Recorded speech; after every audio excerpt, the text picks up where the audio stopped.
My name is Caleb, and I'm 34 years old. There's a particular kind of quiet that settles over a lake at dusk, the water going still, the light turning copper, the whole world seeming to hold its breath. My grandfather taught me to notice that quiet. He said most people talk right through the most important moments of their lives. I think about that now. Because when my family tried to take everything he left me, I didn't shout. I didn't beg. I just waited for the right moment to let one document do all the talking. It started at my cousin Maya's birthday dinner. 40 people, a backyard full of string lights, the kind of evening designed to feel warm even when it isn't. I hadn't seen most of my family in almost 8 months. I'd been working abroad, a 2-year contract in civil infrastructure that had extended once already. The kind of work that keeps you busy enough to miss things back home. Small things at first, then bigger ones. My brother Darren pulled me aside before we even sat down to eat. He had this expression I recognized from childhood. Practiced. Slightly too relaxed. The face he wore when he wanted something and had already decided how to get it. He said we needed to talk about the lake house. I told him sure after dinner. He said no. Now. My grandfather passed 18 months before that birthday dinner. He was 81, sharp until nearly the end, and one of the few people in my life who said exactly what he meant without decoration. He left me the lake house. Not because I was his favorite, he would have laughed at that word. But because I was the one who spent summers there with him learning to fish, learning to fix dock planks, learning to read weather patterns over the water. He told me once, very plainly, that a place belongs to whoever understands it. The house had been in our family for 40 years. 3 bedrooms. A screened porch facing the water. A workshop in the back where he kept his tools organized with a precision that embarrassed the rest of us. His will was clear. The lake house transferred to me upon his passing. My mother received the family home. Darren received a financial settlement and personal belongings. It was documented, witnessed, filed. Or so I believed. Standing near Maya's garden fence, Darren told me the lake house situation had become complicated. He used that word specifically. Complicated. He said that while I was abroad, the property taxes had accumulated. That the place needed roof work, dock repairs, structural inspection. That someone needed to be managing it, and I clearly wasn't in a position to do that from overseas. He said, and I want you to understand how calmly he said this, that he had already taken care of the paperwork to have it transferred into a shared family trust, so that it could be properly maintained. I looked at him for a long moment. I asked him what paperwork. He said just the standard stuff. Transfer documents. Nothing to worry about. Then he said the line that has lived in my memory ever since. You don't even use it anymore, Caleb. Be sensible. I didn't argue. I asked a few quiet questions. He deflected each one with practiced ease. I nodded, said I'd look into it, and went and sat down at the birthday dinner.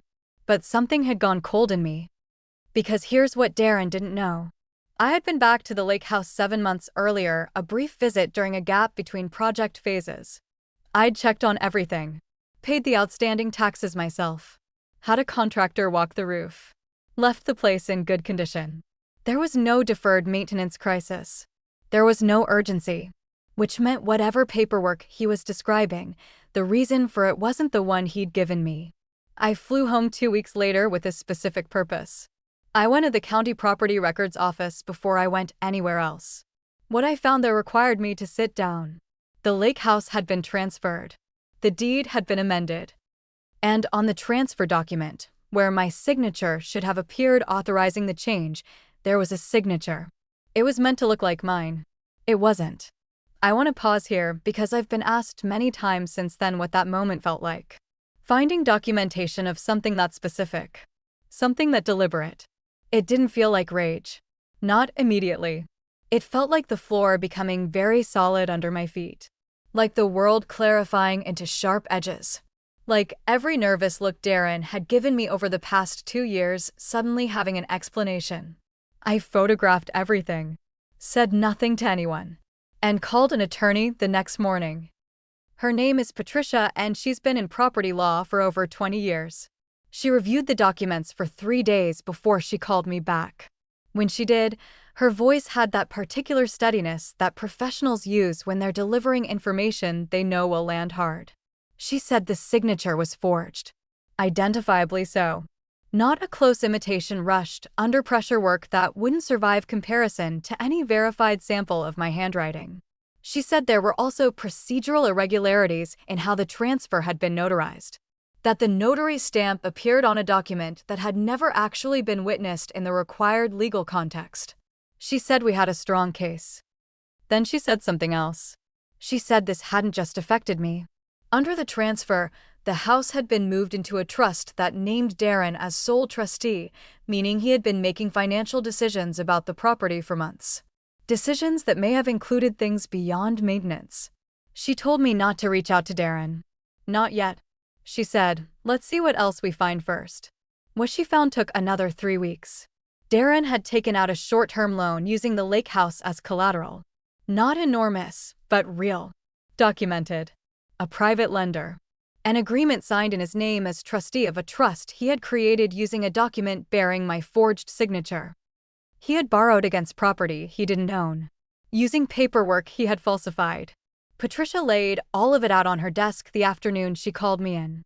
A neat stack. Organized the way my grandfather kept his workshop. She said we were no longer looking only at civil fraud. She said depending on how the district attorney chose to characterize the notarization piece, there were potentially criminal dimensions to consider. She asked me how I wanted to proceed. I said I wanted to give my family one opportunity first. Not out of softness, but because my grandfather valued honesty enough that I thought the story should include at least one moment where someone chose it voluntarily. My mother hosted Sunday dinner 2 weeks later. She didn't know the reason I'd asked to come. Darren was there. His wife. My aunt. We got through most of the meal before I set an envelope on the table. I slid it toward Darren and said that Patricia had asked me to make sure he saw this before anything was formally filed. He opened it slowly. His wife watched his face. Inside was a single document. A side-by-side forensic comparison of my actual signature and the signature on the transfer deed. 1 page. Clear. Annotated. And a cover letter from Patricia's office noting that this represented a fraction of the documentation they had compiled. The table went quiet in a way that had nothing to do with comfort. Darren's face didn't collapse dramatically. It just emptied. Like something behind his eyes stepped back from a window and pulled the curtain. My mother said his name. He didn't answer her. My aunt asked what was happening. I said that the lake house transfer had been done without my knowledge or consent. That the signature on the authorization document wasn't mine. That Patricia had documented the loan taken against the property as well. And that I had come here before filing because I hoped that this could be handled with some honesty left intact. No one moved for a long moment. Then Darren set the document down. Very carefully. Like it might do something if he handled it wrong. And he said nothing. Which was, in its own way, a complete answer. The months that followed were not clean or simple. They rarely are. My mother went through a period of desperate mediation, calling, messaging, trying to find a version of the story that didn't require her to confront what her other son had done.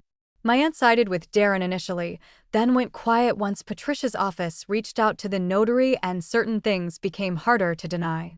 The loan was called in. The lender had his own lawyers and his own interest in the outcome. Darren had to resolve that privately.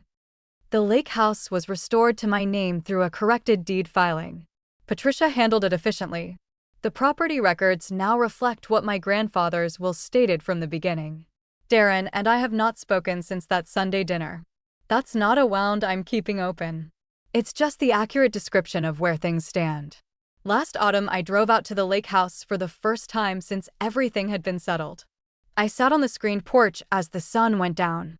Watched the water go still the way it always does at that hour. Copper light. The whole world holding its breath. I thought about what Darren had said at Maya's birthday. That I didn't even use it anymore. That I should be sensible. He wasn't wrong that I'd been absent. That I'd been far away and hard to reach and perhaps easy, from a certain angle, to write out of a story being rewritten without me. What he miscalculated was the paper trail. My grandfather had been meticulous. Every agreement witnessed. Every transfer documented. A man who trusted paper more than promises had left behind a property wrapped in enough legal clarity that unraveling it required forgery, and forgery, by its nature, leaves traces for people who know where to look. I think about the kind of patience it takes to do what Darren did. To plan over months. To find a notary willing to look the other way. To construct a story about deferred maintenance and family responsibility that sounds almost reasonable until you check the property records. And I think about how that same patience, turned towards something real, might have built something worth having. But some people look at what someone else has built and see only something unclaimed. A space they could fill. A signature they could approximate. They forget that absence isn't the same as abandonment. They forget that a lake house, or a company, or a life can be deeply loved from 1,000 miles away. And they forget that the people who care most about the truth are usually the ones who made sure to document it. If you've ever been told you're being unreasonable for wanting what's already yours, if someone has ever reframed your ownership as selfishness or your absence as forfeiture, then you already understand what I'm describing. The quiet water. The copper light. The moment when a single document lands on a table and the room goes still. My grandfather was right. Most people talk right through the most important moments of their lives. I've learned to let the paper do the talking instead. Subscribe for more stories about truth, patience, and the documents people wish you'd never kept.